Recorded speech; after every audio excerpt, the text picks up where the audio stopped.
spooky season is well and truly underway, and here's 10 board games that we're going to be playing this Halloween. Ooh.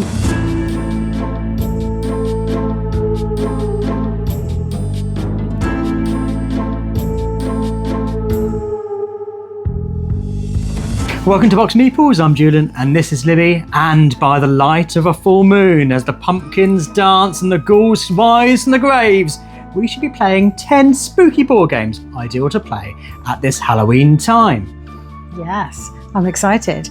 I mean, there's some that we often get out around this time of year. There's some that you play all year round that kind of qualify, but let's see what 10 that we have picked.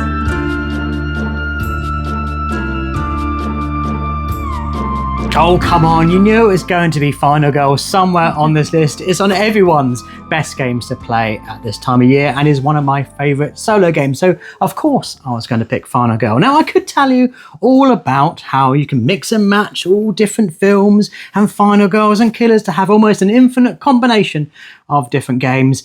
I could tell you about the excitement of drawing the cards, the dice manipulation and the tension you feel throughout that hour of playing it. But you've already done that. I've done that so many times. You know I love Final Girl. So instead, I'm going to remind you about a feature of Final Girl that I don't often talk about, and I don't think many do either.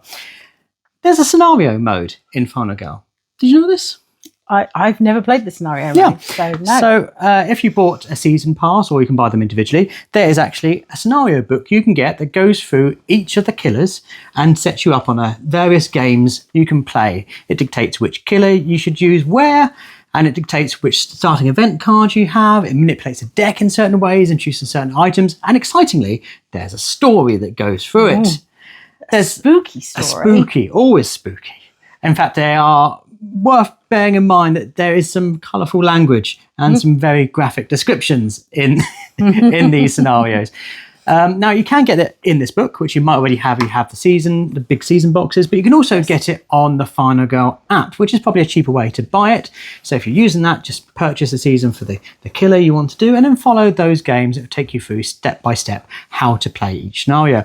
On top of that, we have the Gruesome's Death book. What's this? Well, for each of the locations, you can choose a killer, and then as the game progresses, as the people get slowly whittled down, you can look through your little book and read to yourself, or indeed read to someone else if they're playing and you are acting as the games master, what poor fate befell some of these victims. Again, pretty gruesome stuff in here, so not for the faint of heart, but I think it adds another dimension to Final Girl, adds a story to it, and just makes it a little bit more spooky and a bit more intense at this time of year. Bit more immersive for this time of year, I think.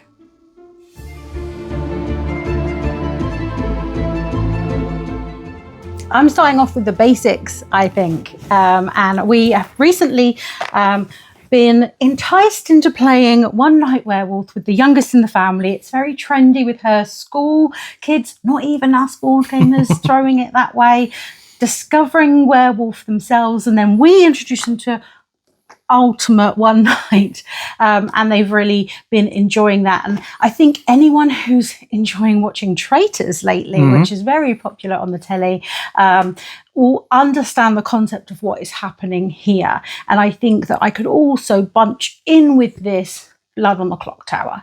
Now, this is very quick, very snappy, one round at the round table and then play as many times as you want. Whereas Blood on the Clocktower is a much bigger, immersive, more of a role-playing, little huddles in little corners, having little suspicious chats with varying people in between, and doing that more kind of whole series of traitors sort of situation where each night there's different people being murdered, and there's different accusations happening. So it's the long drawn out version, and this is the quick party snappy version, but all a little bit fun to throw some shade at people. You're the werewolf, you're the baddie, you're the goodie. Oh, I promise I'm one of the good ones, I promise. Can lead to some very funny stories. Yeah, I think with these games, both Blood and Clocktower and One Night Ultimate Werewolf, the more you get involved, the more you're going to get out of it. So playing with a group of friends that you know, it's very easy to get involved and throw those accusations around. Yeah. But everyone is doing the same thing. So if you're a bit shy about it, know that at some point someone will be accusing you of something, so you may as well accuse them first. Exactly.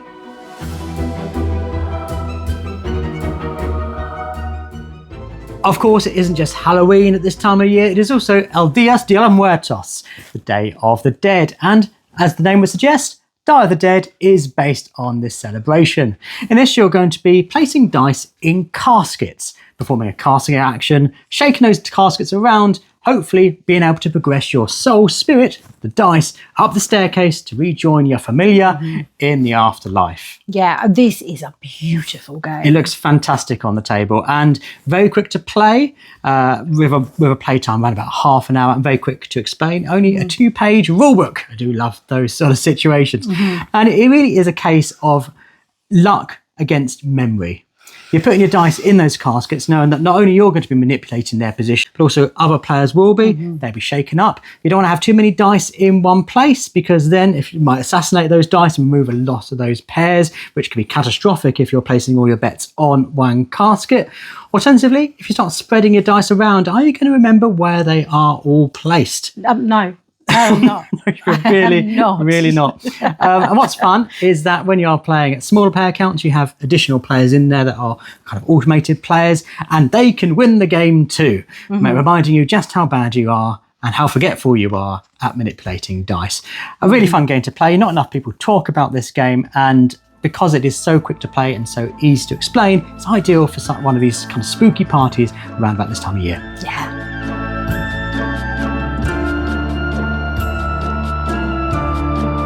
Next up from me is Septima, a real favourite of mine. In fact, we have played it on All Hallows Eve before, and I think I would like to make it quite a tradition to do that, you know, annually, like we have others like Rebellion and things that we play a lot of the time. But this one, we are witches, and we are sort of vying to be the next Septima, the next sort of, I don't know, best witch.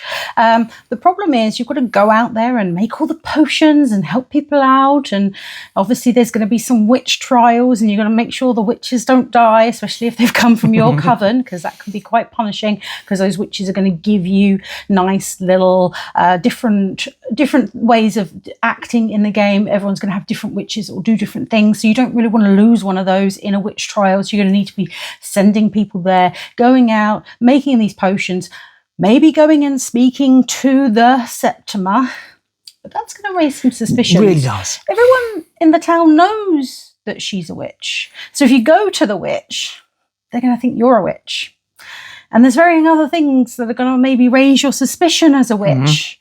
And so you've really got to watch out for the townsfolk coming out with their pitchforks and putting you in the trial, or, you know, trying to. There's some tracks to go up that are super fun. There's different areas that you're going to be roaming around in the sort of forests and things that are around the town. And you're going to be taking simultaneous actions with your cards.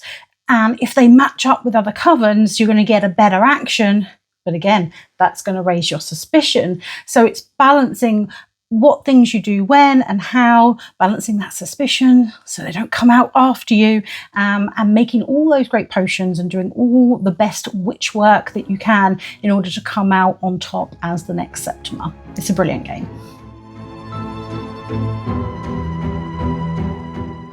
This year, I've got fully lost in the world of the Dark Quarter. Set in 1980s New Orleans, this is a spooky, very heavy narrative-based game that explores Cthulhu and witchcraft and all sorts of spooky goings-on in New Orleans. Now, this is based on the Destiny's engine from Lucky Duck, but taken to a new kind of evolved system. So you'll be using the app to go through certain scenarios in this game on a big, arcing, large adventure. Much like I was talking about in the scenario books for Final Girl, this has got a very dark story full of very naughty words and very horrible situations. Not one for the youngsters, this one. The 18+ rating on the box is certainly justified. But if you have the stomach for it, there's a fantastic story to discover here. And using those the Destiny's engine with the dice rolling and successes and how you can manipulate those player boards has been really fantastic, because it keeps you on the edge of your seat. And some of the events that happen in this game are fantastic, nail-biting stuff. There's almost cinematic moments in this where you're at one point driving a car through as many people as you can just to try to be successful in assassinating something that seems to be indestructible, trying to dodge spoilers here, so not going into any more detail than that. But the characters are rich, and each of them goes on their own journey throughout this game. So if you have to really play it twice, if you're playing it solo, because you're going to play 2 characters in a solo game, so that's at least 2 plays. There's lots of expansions and lots of extra stories there, but with the base game alone, you've got a 20-hour adventure just waiting for you to unearth. Yes, you've been really enjoying that one this year.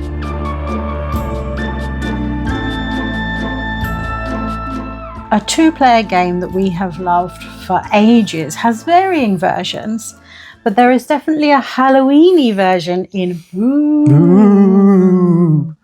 And adding those ghost cats in here, I mean, it's all the same mechanisms that you have in BOOoop. You're bouncing those kittens off the bed that comes in the box, and you're trying to get your 3 big grown-up cats together in a row. And you're doing the same thing here, but you're going to have a ghost cat, and that ghost cat's going to be pretty scary to some of the other cats on the bed. So as it travels across the board at the end of each of your turn, it's going to move, and you're going to be able to bump different cats around the board, and it just gives you a whole nother layer of thinking about how you're going to position these things. And you end up kind of thinking way ahead, like, okay, well, in 3 turns time, if that cat's still there, then it's going to shift to here. So if I can put this here now, they might not notice that plan until it's too late, fingers crossed. But of course they've seen it and they put another cat in the way and bumped into something else, completely different's happening. But the ghosts, as they just travel along in one line, as they get to the end, you can pick them up and you can put them back again on another turn, and they can go up somewhere completely different. So as the game starts to evolve, you can reposition for a more targeted attack on your opponent. But it adds a nice little tweak, a quirk to a game that we love. Of course, the cats in here are Halloween themed with witches and pumpkins, and that makes it a little bit more thematic for this time of year. But it's just a classic game with a little tiny tweak. A spooky tweak. A spooky, yeah.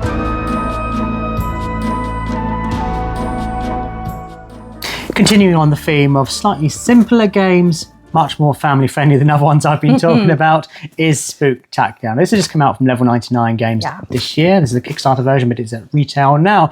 And it's well worth getting if you like quick to play but massively variable games, because in this, the spooky films have come to life in the cinema. All the monsters from the big screen have descended into the cinema and are scaring the patrons. Yes, and there's a lot of monsters in this box. There's a lot of films they've packed in here. There is, and every single one plays slightly differently. There's the more easy characters who largely just play cards. Then you have slightly more complicated ones, and then you have the advanced ones that introduce quirks on the player boards. They start manipulating both the scoring track and affecting other players in a more aggressive take that style. So you can vary it to suit all types of players. You know, children can play the more beginner easy ones, whereas seasoned gamers can go full on into the advanced mode. But what's great is each of those does feel competitive when you're playing against one another. It never feels like there's an imbalance issue, which is to its testament, considering there's so many different monsters, each playing differently. Yeah. Games of this are quick and speedy. There's no way you can spend longer than half an hour playing a game, regardless of player count. I wouldn't go to the 5, stick to the kind of 4 players. I think that's where it's best at. But it's all sort of kind of chaotic nonsense, and you don't see the theme of kind of these kind of classic horror films nearly enough. And you know, got all the tropes you would see in those kind of 50s, 30s, 60s horror films replicated really here, and there's nothing to be that scared of. No, the worst that happens is someone in the cinema gets consumed. I mean, no blood and guts in this, so ideal for families at Halloween. Next up from me is a bit of a nostalgia trip. Well before I even met you, there was a group of us who just started playing board games, and one of us had a game called Betrayal on the House of the Hill, and it goes to 6 players. Brilliant. So we've played that quite a lot, whether it was spooky season or not, because it was one of the games where if everyone could make the game night, It was one of the games that we owned that played to the full player count. But it's a fun game, and I think it's in its maybe 3rd edition now, as they keep kind of bringing it out and giving it a refresh. But basically, you're all entering the spooky mansion as a group all together, having a little explore, turning over a little tile here, finding more and more of the house as it starts to sort of unveil and uncover. And then there starts to be these sort of strange hauntings that start happening. And when you do actually activate the haunting, one of your group around the table is going to have to exit the room. And I remember being so surprised by this when we first started playing it, thinking, I've never played a game where midway through the game, someone just leaves the room and reads a whole booklet of what they're now trying to do. And the rest of you around the table are all talking between yourselves about what you're trying to do in order to win the game. And so you've come in as this sort of cooperative explorations going around this spooky house. And now one of your team members is against you, and they have this secret mission that they need to achieve to win the game. And the rest of you around the table are trying to maybe try and find out what that is, or just try and get your win condition. But that sort of midway playthrough split was always so surprising, so interesting. And, it seems like it's so out of the movies, that like spooky house on the top of the hill. So yeah, it's a fun, interesting play.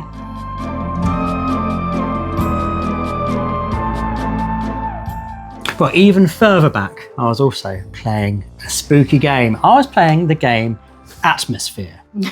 Now, imagine the time where I was 11, maybe 12, up late at night at a sleepover, and we thought, we can play Atmosphere. It wasn't this version. It was the original VHS version in the very long box where you put a tape in the VHS and you start playing a game. The game's... We're showing our age. A little bit, yeah.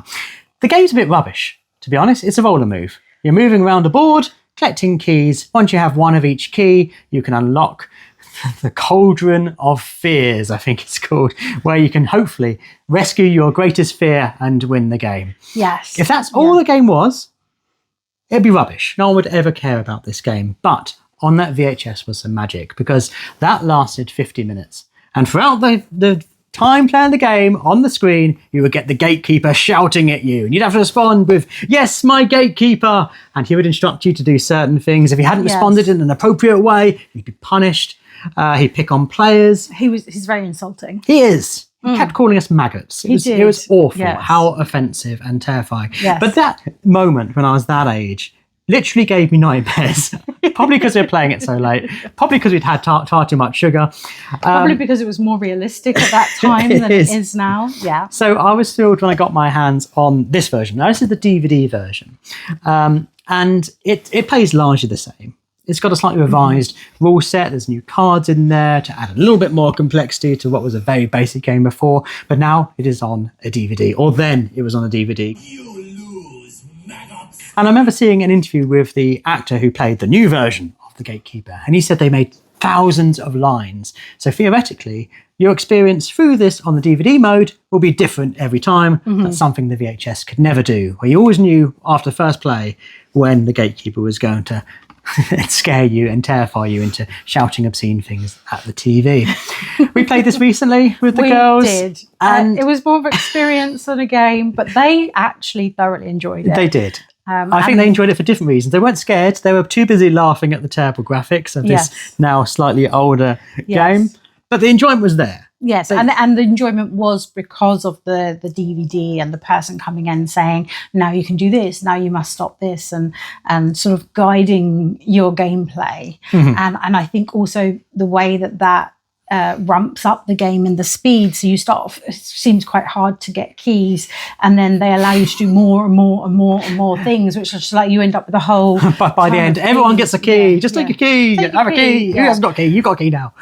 So it didn't feel like anyone was outmatched at any point because of that. But they had fun. I think you're right. It's just less a game, more an experience. You wouldn't want to do this every single week. No. But on special occasions, it's a lot of fun. It's very silly now. So if you see this, just pick it up and shout, "Yes, my Gatekeeper."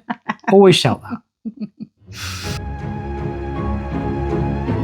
So last up with me, and I'm going back with another spooky mansion. Love a spooky mansion. Me too. Yeah, so this one is Terrorscape. So it's a huge spooky mansion.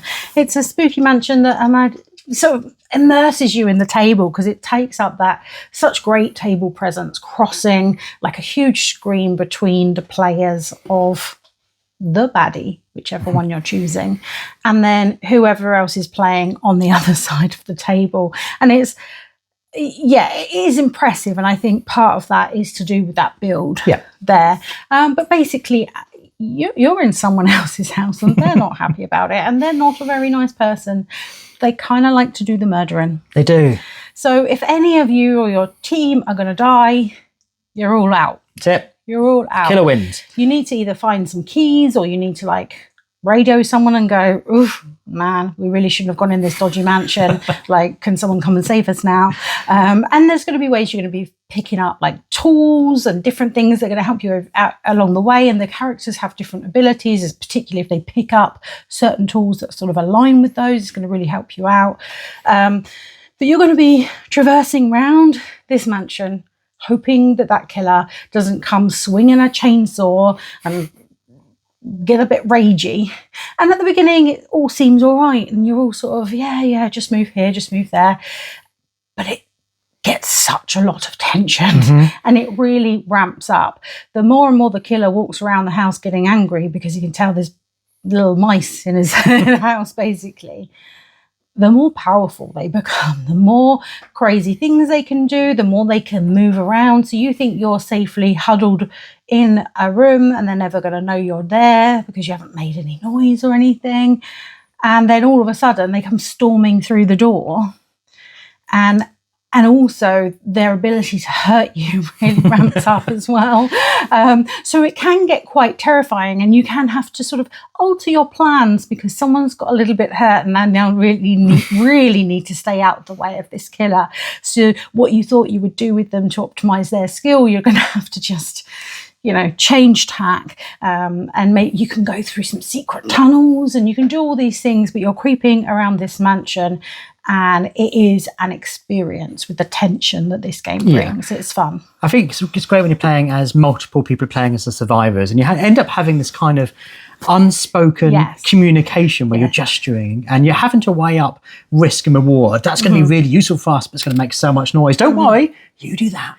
I'll go over there and make some noise. He won't know where we are. We're distracting by chucking something else over there. Make noise everywhere. Yeah, you can throw like whiskey bottles and stuff to make noise. And I once managed to fool you that I wasn't in the radio room by being able to make noise everywhere. So it saved me an extra turn of being able to do something before I hightailed it out of there, where you didn't even realise that thing happened till it was too late. So there are some really lovely touches that you can mess with your opponents in this one. Yeah, it's a lot of fun. And there's a newer version coming out, I think The Thing. Yeah, so it's based in kind of frozen, spooky place with more science fiction-y elements. Yeah, so I think anyone who might have been at Essen or anything recently might get to see a whole new version of this game. So those are 10 more Halloween, spooky, Day of the Dead inspired games for you to be playing at this time of year. But what games haven't we mentioned that we really should be playing when it's the spookiest of nights? Yes, we really would love to hear from you. Give us all of your suggestions and we can get super spooky this Halloween. Of course, if you're looking to buy yourself some spooky games, we do have a discount code in the description as always for Chaos Cards, our friendly local game store. Or of course, you're welcome to go to your own. And if you aren't yet subscribed to the channel, we really would love it if you would do that. It really does help us out, along with the commenting, as we said, and ringing that little bell so you hear about all the videos that we have coming up. We do 2 videos a week all about board games. Yeah, so if that's your kind of thing, make sure you are subscribed, but look out for the bumps of the night. They may well be your board games falling off the shelves, and that is the most terrifying thing there is. That sounds scary. Thanks for watching. Bye.